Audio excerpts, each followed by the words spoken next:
Hey guys, Doug Rucker here again with PressureCleaningSchool.com and DougRuckerSchool.com again.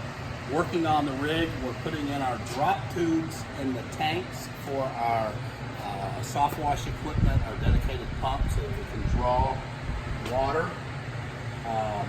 Actually, we have one here that's going to fill this tank with bleach. We've got one that's going to draw the bleach from here to our soft wash reel and equipment. And then we've got another one here that is going to draw the mix right here for downstream for our pressure washers. So over here we're putting one in for the water.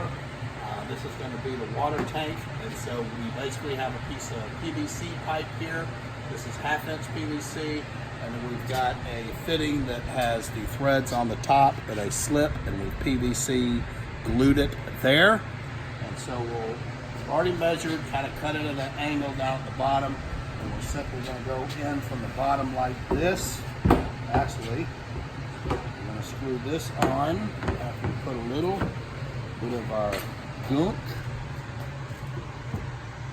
So screw that on like that.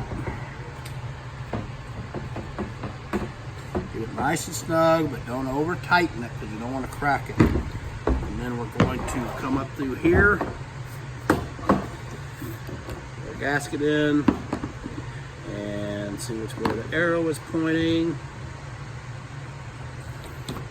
Tighten it down. And then from there, we put in our 1/2 inch PVC, not PVC, but our 1/2 inch 90 that we'll hook our hose up to.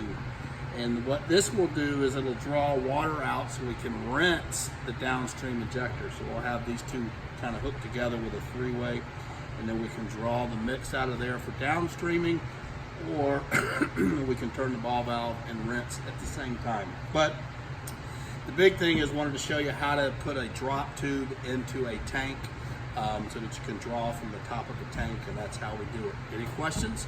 Let us know.